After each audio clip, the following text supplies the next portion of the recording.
es el semáforo COVID en México. Vamos a darle una repasada porque hoy es lunes y porque vale la pena, creo yo, periódicamente revisar ese tipo de cuestiones, porque a veces no se nos olvida que seguimos en pandemia, que debemos cuidarnos y que no debemos bajar la guardia en muchos sentidos. Un par de estados, particularmente Chihuahua y Durango, continúan en semáforo rojo. Naranja, Ciudad de México, Nuevo León, Zacatecas, Aguascalientes, Querétaro, Coahuila, Baja California, Sonora, San Luis, Guanajuato, Hidalgo, Estado de México, Jalisco y Guerrero.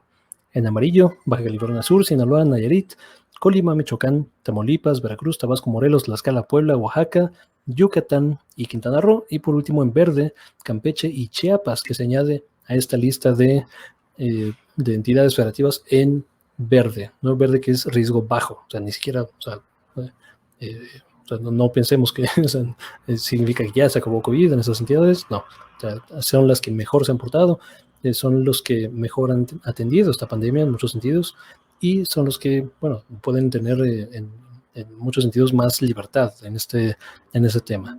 Ahora, relacionado con ello, la Ciudad de México, particularmente, que es donde yo vivo y donde está la mayor concentración de personas en todo el país, digo, la zona de México y la zona conurbada, todavía sigue en problemas.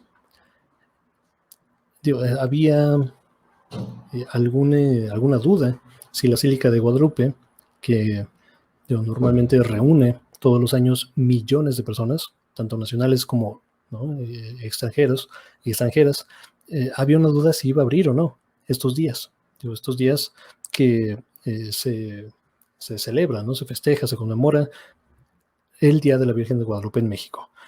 Y parece que no. O sea, ya está anunciado que la basílica cerrará del 10 al 13 de diciembre para evitar aglomeraciones. Habían cierto rebote, ¿no?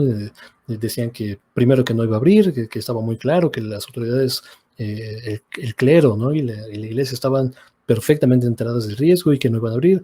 Después, los días pasados dijeron que sí, o sea, estos días estuvieron diciendo que sí, y hoy ya por fin se anuncia que siempre no. O sea, no van a abrir este templo, no para evitar conglomeraciones, para evitar reuniones. A mí, honestamente, me parece de lo más sensato que se puede hacer en este sentido por muchos motivos. O sea, para la vida política, ¿no?, y económica del país, no es necesario. O sea, de verdad, no es necesario reunir a tantas personas en un espacio confinado, sobre todo en medio de una pandemia. Y considerando particularmente que las personas que probablemente se reunieran en este templo, no en este lugar turístico y emblemático de la Ciudad de México, son personas que tienden a estar en los grupos de riesgo, ¿no? Las personas tradicionalmente más devotas a cualquier tipo de religión, a cualquier tipo de credo, pues son, ¿no?, honestamente mayores. Digo, mi generación, ¿no?, y la generación de abajo, la generación Z, son probablemente las generaciones más seculares o menos creyentes o menos afiliadas a una religión de la historia de la humanidad, ¿no? Y esta es una tendencia que va no nada más en México, en todo el mundo. Los más jóvenes tienden a ser, por temas de acceso a la información, mucho más abiertos, ¿no?, en temas de cuestiones sociales, ¿no?, abiertos a diferentes tipos de manifestaciones religiosas. O sea, se entiende, se comprende que muchas veces es una cuestión de identidad, ¿no?, y no necesariamente de creencia.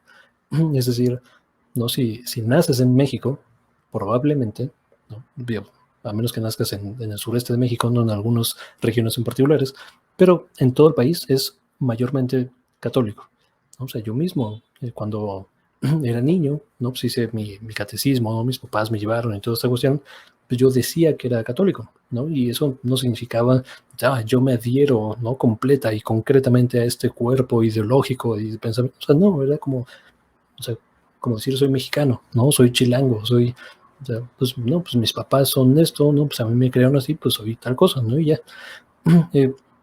Pero, ¿no?, si yo hubiera nacido en Arabia Saudita sería otra cosa completamente distinta si hubieran nacido en Estados Unidos, ¿no? O sea, entonces, digamos, no, o sea, no hay cierta, no hay esta profunda y visceral afiliación, digo, evidentemente existe, ¿no? Pero es menos prevalente que en generaciones anteriores. Entonces, eh, digo, o sea, honestamente me parece lo más concreto posible, lo más congruente posible con la situación en la que estamos. La basílica estará cerrada, así que corran la voz, por favor.